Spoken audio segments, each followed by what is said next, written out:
Uh, my name is Brittany Johnson, and it's nice to be here with all of you. I am the founder and owner of Ambivert Books. Ambivert Books is a pop-up Spanish language bookstore. We are the only, to my knowledge, I could be wrong, but to my knowledge, the only bookstore in the state of Texas and in the southern United States in general that is dedicated 100% to the promotion of books that have been originally written in the Spanish language, not just translations of English language bestsellers. My goal is to provide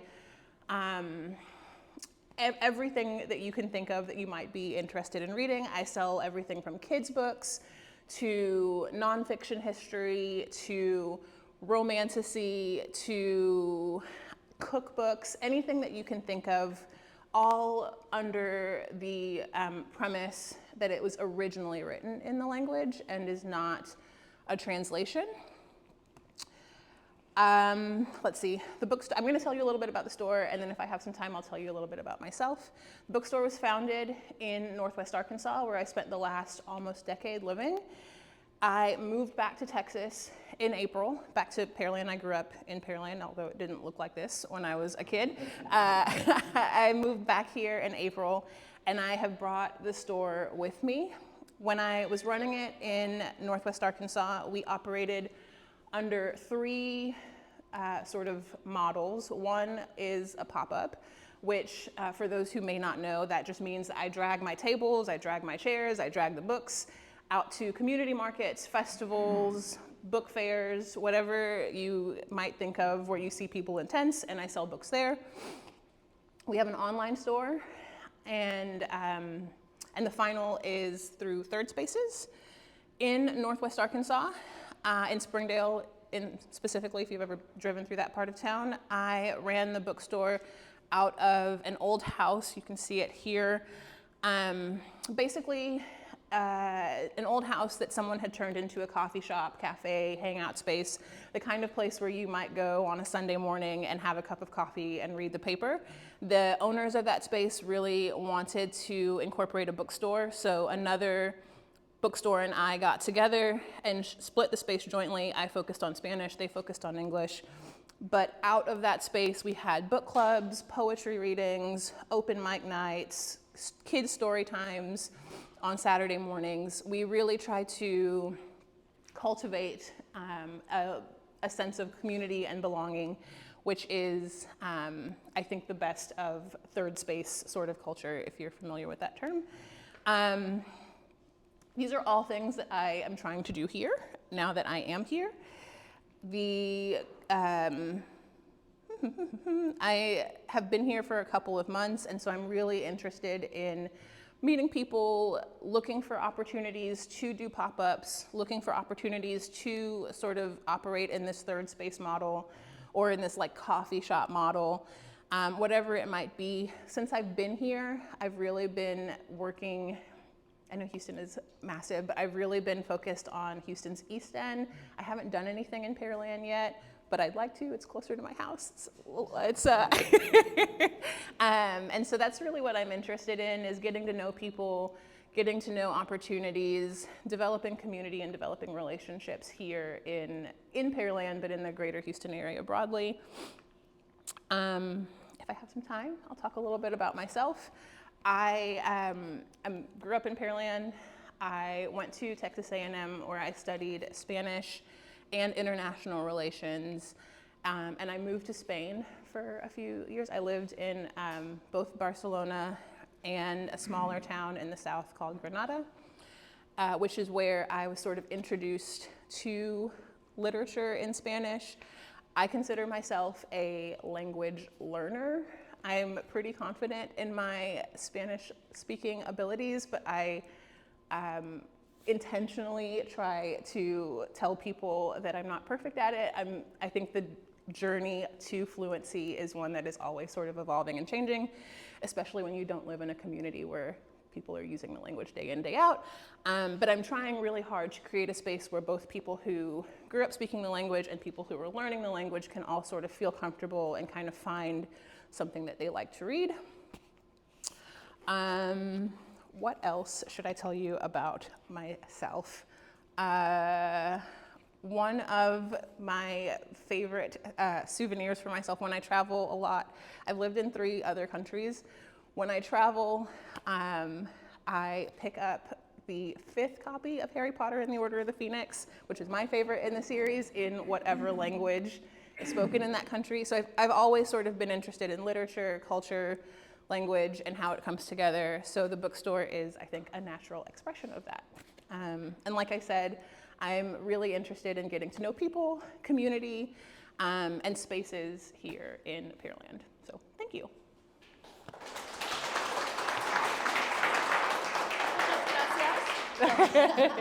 So, okay, so let's open up for questions. Right there.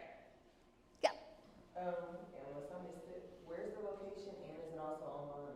It's online, and because it's a pop-up, there's no fixed location currently. I just kind of go wherever. Mm-hmm.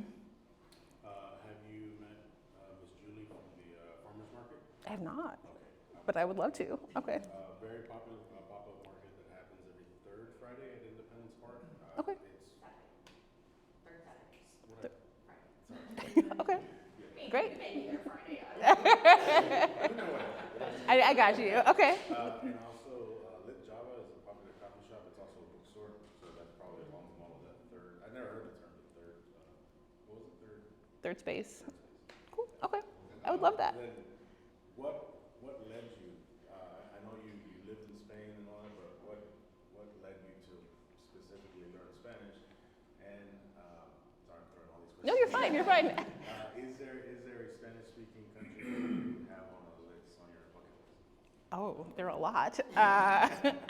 Okay, so what led me to study Spanish? I chose to study international relations in undergrad, and as a component of that, you had to learn a language. Being from Texas, I thought learning Spanish would be the most applicable, and then I got really into it. I realized at a certain point that I was spending a lot of money to learn Spanish. A&M is not cheap. And then I really didn't want, all jokes aside, I didn't want to lose the level of fluency that I had reached. And like I said, I really do think that it's like riding a bike, you know, like if you stop, you don't forget, but you kind of forget. And so literature has been a way for me to keep that up and even maybe get better. And I very quickly realized that there were just not that many things to read. A Colombian friend and I, a couple of years ago, decided to meet in Mexico City. We kind of met in the middle. And she wanted to go to a bookstore because there were books that had been published and released in Mexico that hadn't made their way to Colombia yet. And so she took me to this bookstore and she was showing me a bunch of things that she thought that I would enjoy. And because I didn't want to buy 15 books in that moment, I kind of jotted down the names and said, well, I'll buy these when I get back to the US. And of course I got back to the US and could not find half of them. They were either unavailable, well, I should say I couldn't find half of them in like a small business or like even like a Barnes and Noble format that you can buy anything on Amazon, right? But that kind of got the gears turning a little bit of like, well, if I'm having this issue, I'm sure someone else is as well. I think she had her hand up first and then you. I'm just going to piggyback off of Noe. The farmer's market is a really good option, and he mentioned Lit Java, but I think also another person that would be a good contact for you is Yellow Apron Bakery, Okay. because they started out in the farmer's market and just got their brick and mortar space. Okay. Are they here in town? They are. They're Okay. right next to Lit Java, so Oh, cool. Lit Java, go right down Okay. a couple doors down and visit. I'll just make a loop. Okay, great. Thank you. You're welcome. So your passion for language and literature in Spanish is clear. What's the difference that drives the passion? What's different in original works in Spanish Mm-hmm.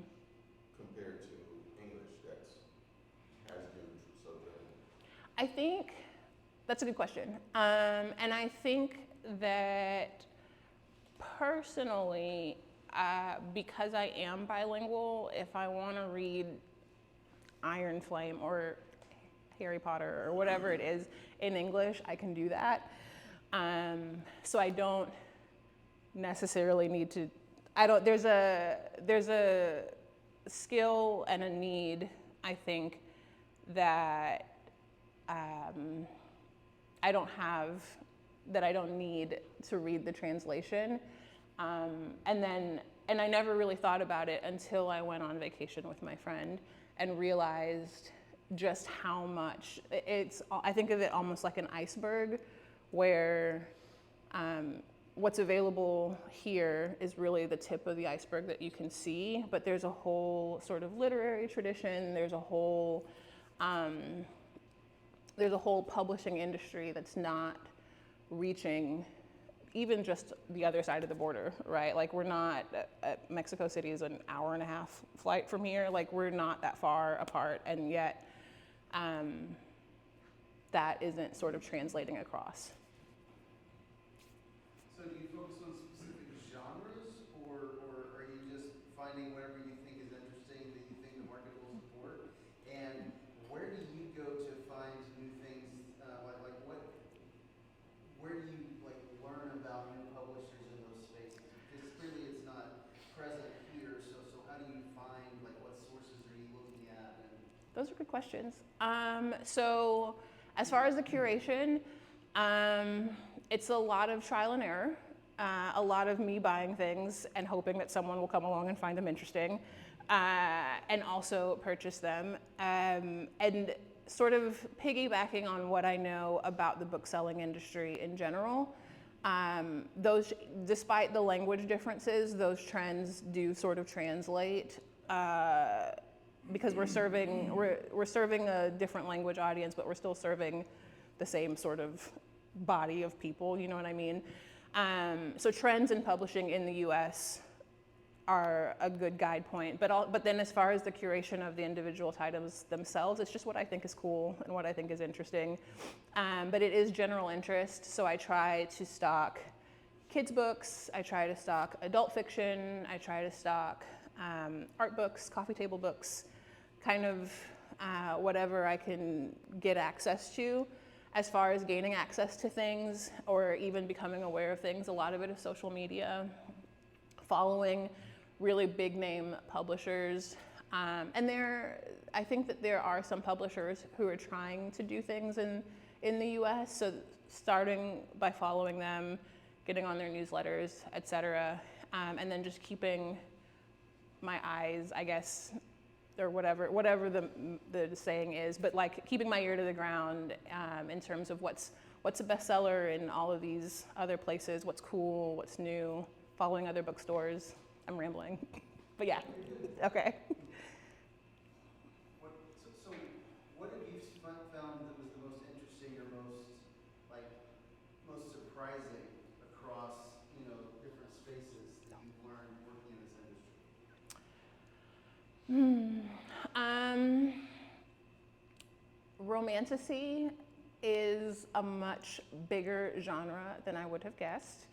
I think most of us are probably aware of things like Twilight or Iron Flame or that series, right? There's a lot of that sort of blending of it, but it runs deep and people are very dedicated to that genre.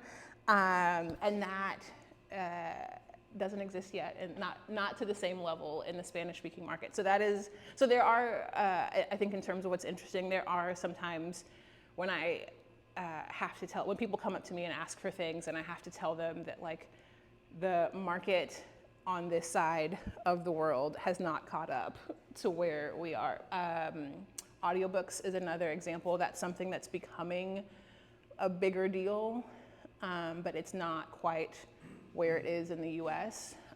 So sometimes there are those what you're asking for doesn't exist, but I can give you maybe this, and you might like this, so, yeah. What are some of the challenges that you're seeing, especially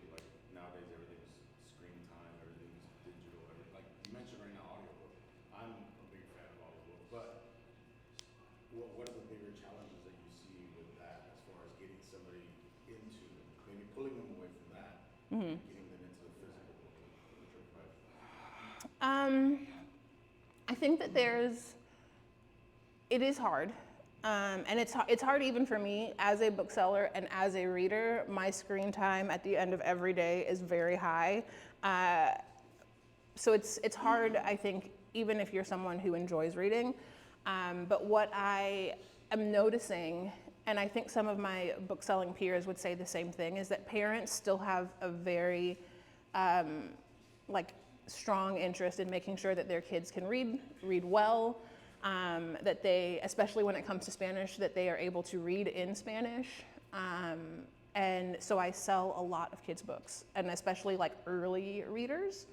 And then adults who do enjoy reading will come and buy books. But there's a sort of middle category of teenagers in particular, middle schoolers in particular, who are really tough.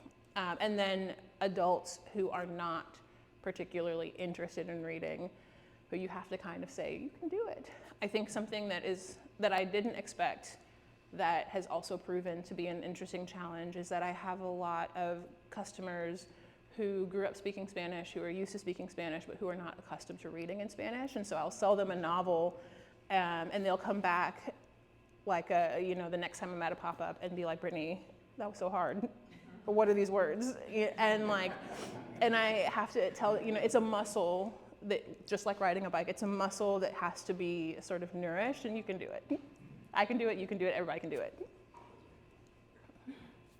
So what do you find, like talking about the words or whatever, because obviously depending on maybe the author too, or what country the book's coming from. That too. There's so many different words that different countries use, like certain countries may use a word that in other countries is a bad word, and it's not over there, and so, I mean, do you find that, like when you're saying that people come back to you, I mean, it's almost like, okay, wait, I know what this word means for me, but what does it mean for, do you see that, or have you heard that? I don't think anyone's ever told me that. I have given people a heads up sometimes.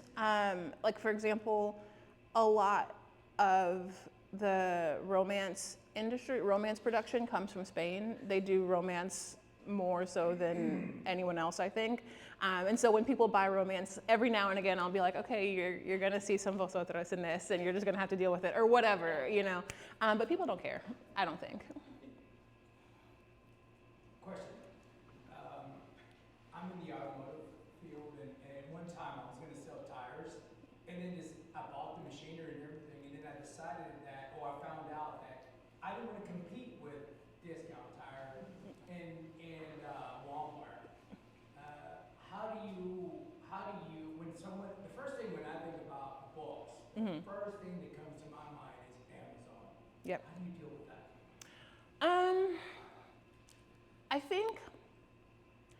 I mean, again, I shop on Amazon. I have bought stuff to use for the bookstore on Amazon.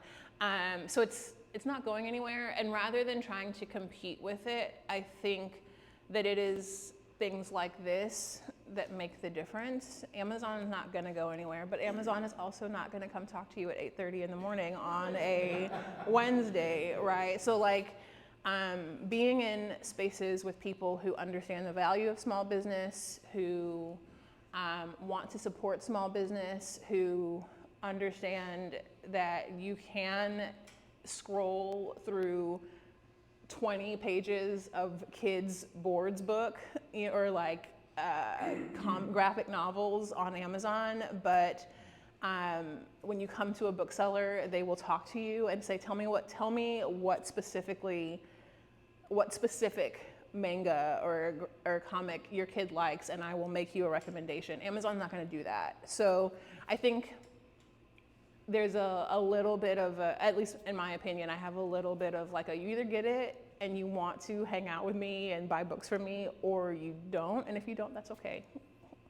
Or you just to that, I'm in the financial service industry. We just did a study about how concerned should we be about AI taking over our industry. And what we've learned is that, at least for the older clients, they will use the internet to research, but they still crave that human connection. And they will do business with a person who they can connect with more so than they would trust AI to do it for them. And I think it's the same thing because my daughter that just graduated from high school, she recently read a book about Tupac Shakur, and she's always on her phone. And it's like, she read this book and she's like, Dad, this is awesome. I'm like, okay, they're not there forever, but they're still, even though I'm worried about this, when you just introduce them to something else, it's like the pendulum is swinging back the other way. So. This makes me feel good. I also think sometimes too, like things kind of go in cycles. You shift so far in one direction that, maybe the next generation is like, oh, that's not cool, or I don't want to do that, or I've seen the effects of that, and now I want to go this way, or. Yes. So I'm hearing what you're saying, and what I'm curious is, are some of the challenges that you're having reaching out to? There's so many other Spanish-speaking communities throughout Houston, and with different economic levels, and especially children's books, reaching out to the children, but then their parents may not be able to buy the books for them. So how can you overcome that obstacle? Well, I didn't put this in my ask, but if any of you know where I can find some grant funding, I would love that too, because that's an easy way to say, I'm going to use this grant to buy some books, and all of these books will be free for this community, or whatever it might be. When we do in the past, the coffee shop that I worked out of did have a model where they were able to slide us some funding and say, use this to set up like a little free library or a donation-based space or whatever it might be. And I think that's one of the challenges of being a small business owner that wants to work with community sometimes is that you need money to keep going, but also you understand that there are people who need services but can't. So there are little ways to work around that. A lot of it has to do with finding funding, in my opinion. If you have other suggestions for that, I'm all ears. I would suggest Go ahead. the Hispanic Chamber, Okay. Missouri County Hispanic Chamber. They've helped me get Okay. in contact with certain funding solutions. Okay. Also, to go back to what Ricky was talking about, are you a storefront on Amazon? Is that a? I'm not. I'm on bookshop.org, which is Amazon-like, but it is specifically for locally owned bookstores. You buy it online, just like Amazon. They have discounts. They have Prime Day, bookshop.org day, but they're nonprofit, and their mission is specifically to shift, at least in this one arena, shift power away from Amazon and give that money back to booksellers. So bookshop.org. I think you had a question, and then you in the back. Those will be on the last two there. Okay. Regarding your bookstore, it's online and it's pop-up. Do you ever see you recreating what you had in Arkansas, where you actually had a small little? I would love that. Oh, okay. I would love that. Yeah. That is a goal. This is not a question, it's more of a kind of piggyback on some what you mentioned about the funding. So we do financial services as well, but we do gifting. So it's like, for example, sometimes I have kids setting up they want to set up a college account or something, and the grandparents sponsor that, right? Oh, that's So cool. some kind of like a gifting program where it's like, you know what, you can gift the book to somebody in the community. Maybe you do some kind of campaign, somebody who can't afford it. Hey, why don't you give the book to somebody who can't? Like a pay it forward type of thing. Yeah, pay it forward type of campaign or something like that. Just an idea, kind of throwing out there. It might be a way to kind of bridge that gap between That's very cool. grants, which is obviously a big deal, but more grassroots, more personal, gifting a book to somebody in need. That's a great idea. Thank you. Oh. Okay. All right, so Okay. we do have one last question for you. So, how can we as a community help you? I am really interested in meeting people, looking for places to host markets, host pop-ups, looking for places that might be interested in having like a coffee shop or something that are interested in having or hosting a small bookstore on a regular and consistent basis. Funding opportunity. Basically, just I'm new in town and I'm looking for any and all opportunities to connect with people. All right, well, let's give her a hand. Thank you so much, Brittany. Thank you. You do get swag when you present, okay? And a few of you guys got swag for checking in today. So, yeah, you want to show that? So, people, you do get swag. So, check in. You get swag.